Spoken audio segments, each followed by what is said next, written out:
Bonjour à tous, donc aujourd'hui on va parler de l'entreprise britannique SDX qui va entamer cette année une série de 5 forages gaziers au nord du Maroc dans son riche bassin OYF3.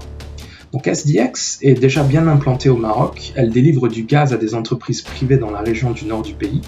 Ces nouveaux puits serviront à augmenter sa capacité de production pour gagner d'autres parts de marché. L'objectif du Maroc, c'est de réduire sa dépendance au gaz algérien. Je soupçonne même le pays de vouloir mettre un terme au pipeline Maghreb-Europe ou de demander à l'Algérie de payer plus pour le transit de son gaz. D'ailleurs, les nombreuses demandes d'arbitrage entre la Sonatrach et plusieurs entreprises internationales, mais aussi les nombreuses affaires de corruption en Algérie, prouvent que le pays n'est pas un pays propice aux affaires. Dans le classement Doing Business, le pays est en 162e position en 2021, alors que le Maroc est en 53e position. L'Algérie a perdu 5 positions entre 2019 et 2020, là où le Maroc en a gagné 7. Donc le fait de dépendre de l'Algérie pour le Maroc est un facteur de risque majeur pour l'économie du pays qui est en plein essor et qui a donc un besoin accru d'énergie. Le pipeline Maghreb-Europe permet au Maroc d'obtenir une rémunération en gaz de l'Algérie. Le problème, c'est que cette quantité de gaz est négociée par contrat tous les 10 ans et elle ne tient pas compte des fluctuations du marché du gaz. Or, il y a 10 ans, le gaz coûtait beaucoup plus cher sur le marché international et donc la quantité négociée par le Maroc est inférieure à la quantité que le pays aurait pu avoir avec les prix actuels. Donc le Maroc se fait arnaquer avec le deal actuel. D'où la volonté du pays d'investir dans la prospection de son territoire.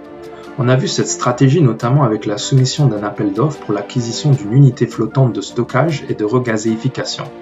Ce projet va permettre au Maroc d'importer du GNL pas cher de grands pays producteurs comme les Émirats et les États-Unis. C'est aussi pour le Maroc un outil de soft power qui est gâché pour l'instant à cause du contrat qui lie l'Algérie à l'Espagne et au Maroc. L'Algérie a toujours eu une attitude agressive à l'égard du Maroc et donc leur permettre d'avoir accès à notre territoire pour acheminer leur gaz en Espagne est un gâchis d'influence politique. En gros, l'Algérie est une cause perdue pour le Maroc. Par contre, si demain le Maroc fait l'acquisition de cette station de regazéification, le pays pourra aller voir l'Angola et le Nigeria et utiliser la perspective d'un contrat important pour obtenir des soutiens politiques, notamment sur le Sahara occidental. Le pipeline Maghreb-Europe a coûté 2,3 milliards de dollars en 1992. Si l'Algérie voulait construire un nouveau pipeline pour contourner le Maroc, il lui en coûterait 2 fois plus aujourd'hui et le projet ne serait pas viable économiquement à cause de l'abondance de gaz pas cher sur le marché international. Donc le Maroc est en position de force sur ce dossier. Ce qu'il faut savoir, c'est que plus de 30% de la consommation annuelle de gaz espagnol transite par le pipeline Maghreb-Europe. Le Maroc est devenu propriétaire du pipeline depuis janvier 2021. Le pays tire 500 millions de mètres cubes de gaz pour sa consommation personnelle. La part du Maroc est destinée aux centrales électriques du nord du pays afin de produire de l'électricité. Cette électricité couvre 20% de la demande nationale. Le chiffre d'affaires du pipeline marocain n'a cessé de baisser depuis 2014, passant de 1,4 milliard de dirhams à 132 millions de dirhams à la fin 2019. Le chiffre d'affaires est 10 fois plus grand pour l'Algérie. Donc vous voyez bien les enjeux importants, non seulement pour l'Espagne, mais aussi pour l'Algérie. C'est dans ce contexte que la société SDX va entamer le forage du sous-sol marocain. Cette poche de gaz a un potentiel de 1,8 milliard de mètres cubes de gaz, ce qui pourrait combler 9% des besoins du pays jusqu'en 2050. Ça peut sembler peu quand on sait que les réserves prouvées du voisin algérien s'élèvent à 159 milliards de mètres cubes, ce qui fait du pays le premier producteur africain. Cependant, à chaque puits creusé par SDX, c'est de nouveaux recensements qui s'opéreront et potentiellement de nouvelles réserves qui seront découvertes.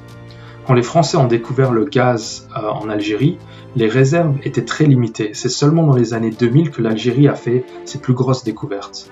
De plus, au Maroc, d'autres compagnies ont fait des découvertes importantes de gaz offshore, notamment Chariot Oil and Gas, qui a découvert une réserve de plus de 1,5 milliard de mètres cubes au large des côtes marocaines. Je peux aussi citer Sound Energy, qui a eu l'autorisation de construire un pipeline au Maroc qui sera raccordé au pipeline Maghreb-Europe.